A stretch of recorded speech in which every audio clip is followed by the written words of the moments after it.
A plan to build an Islamic community center near Ground Zero set off a national controversy with anger, passion, and more than a little misinformation. Opponents whipped up a fury, calling the project a grotesque mega-mosque tied to terrorism. Tonight, for the first time, you're going to see the plans for the center, and you'll hear from the key players, including the people behind the mosque. Ironically, the man who has the biggest stake in all of this has been almost completely out of the public eye. He's the developer who owns the project, and he took us to the spot that his critics call an affront to the memory of 9/11. The story will continue in a moment. So this is what all the controversy's about. It is. This is the focus of outrage. It's a former Burlington coat factory store on a dingy block in Lower Manhattan.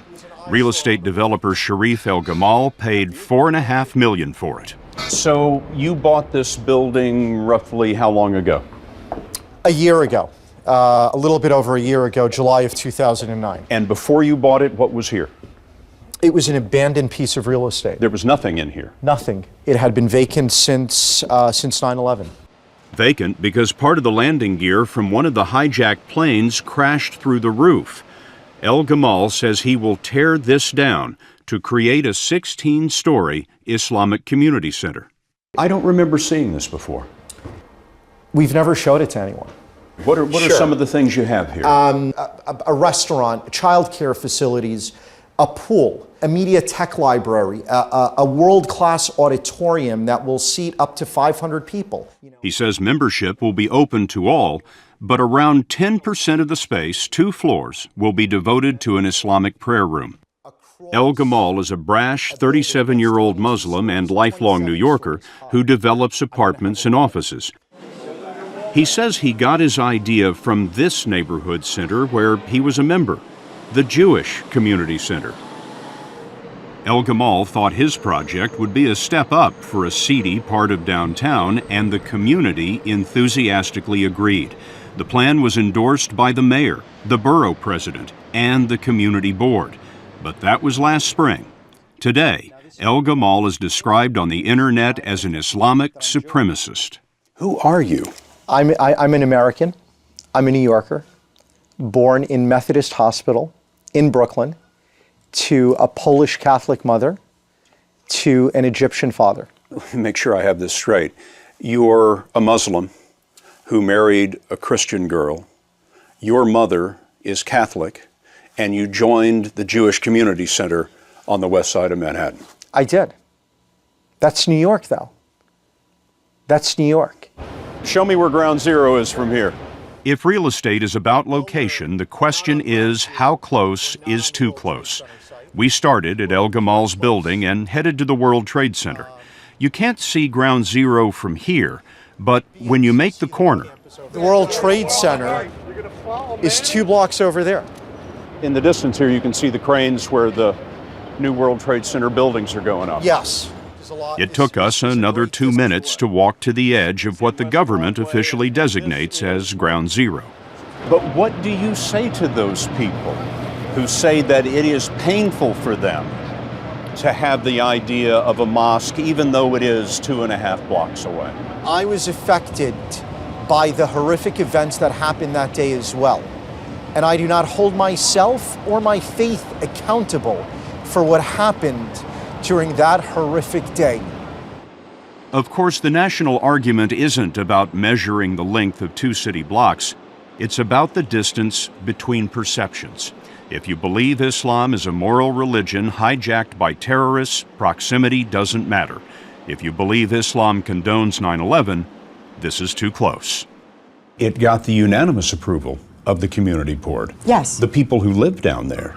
Well, how did this become your business? Well, it's not my business, it's America's business.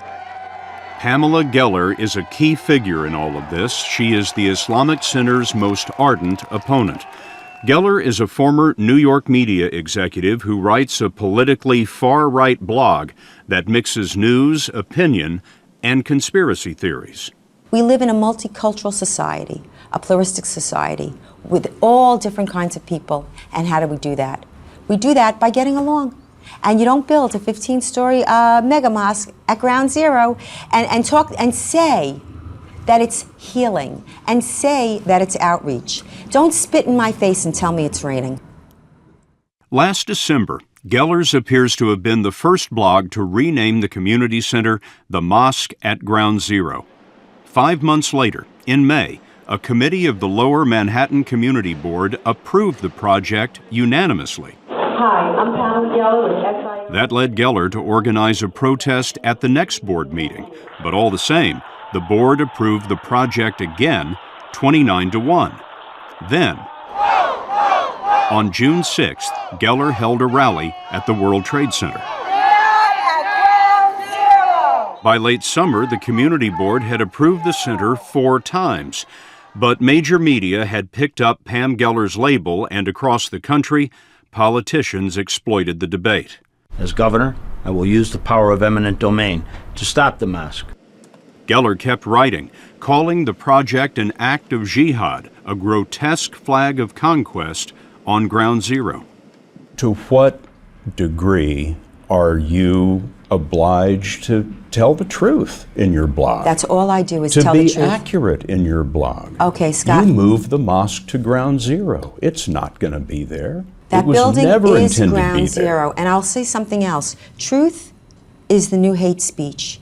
And you and I live in so tawdry an age that just telling the truth makes you a hero, and yet there are so few heroes. Or it makes you a devil in the eyes of the media. That's all I do is tell the truth. You think you're seen as a devil in the eyes of the media? Absolutely.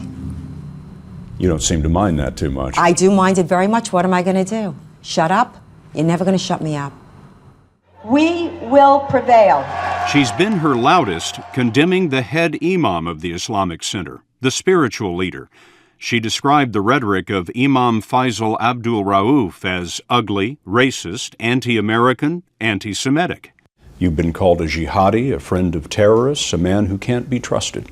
So who are you? I'm a man of peace, Scott.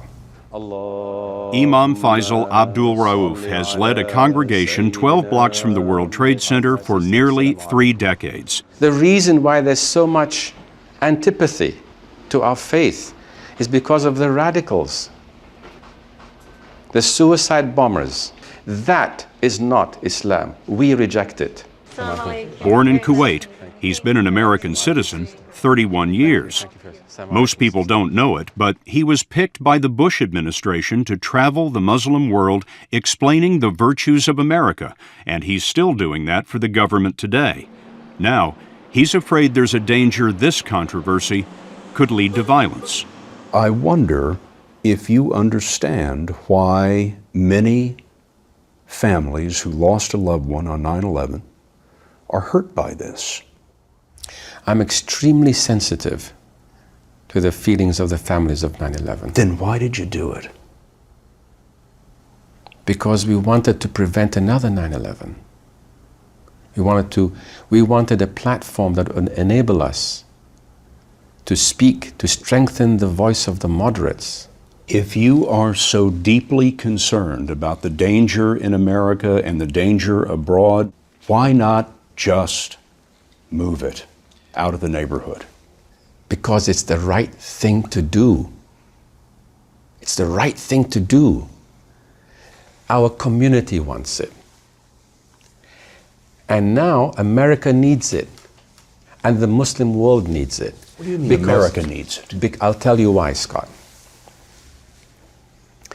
We have to wage peace. The military campaign against the radical extremists from my faith community is a military campaign. The campaign for winning hearts and minds is an important part of that campaign. We know how to do it. And we're committed to doing it. We're ready, willing, and able to serve our country and to serve our faith tradition. And to that widow or that child who lost a parent, who is a perfectly reasonable person and believes that this is wrong, you say what? First, we say we have condemned 9/11. I pray for the souls of your loved lost ones. If 9/11 happens there again, I want to be the first to die. Muslims want to stand right there to say that we are here. It's my duty as an American Muslim to stand between you, the American non-Muslim, and the radicals who are trying to attack you. Imam Faisal told us he'll have a board of directors for the center made up of Muslims, Christians, and Jews, and he'll ask the U.S. government to approve sources of funding. It occurred to us that there is, of course, another ground zero. 184 people were killed at the Pentagon on 9/11. This face of the Pentagon was rebuilt, and a memorial and Pentagon chapel opened on the spot where the airplane hit. For 8 years now, every weekday at 2 o'clock, you can hear the Islamic call to prayer in this chapel. Allahu Akbar, Allahu Akbar. Allahu Akbar. Every faith is welcome. Islamic servicemen and civilians are among those who use this chapel most often. The Pentagon chaplain in charge is Colonel Daniel Mingeris. I think this is representative of America. Again, not just Army values, but what America, the best of what America represents, that various groups, various faith traditions can all use the same building, we understand each other better, and we support one another. And there is nothing inconsistent about hearing the Islamic call to prayer at Ground Zero at the Pentagon. Not for me, there isn't. Back in New York, the developer doesn't need permission to go ahead. He's free to build if he can raise the money, which could be as much as $100 million. And this is the prayer space. This is the prayer space. Can we walk down there? Yes, we can. One thing most people don't know is that the prayer space part of the project already exists. Hundreds of Muslims have been worshiping in the abandoned building for more than a year, ever since a nearby mosque lost its lease. The mosque near Ground Zero is a fact. The only question is whether the community center will go ahead. The Islamic Community Center will open. God willing. Tell me what you intend. I intend to see this project succeed.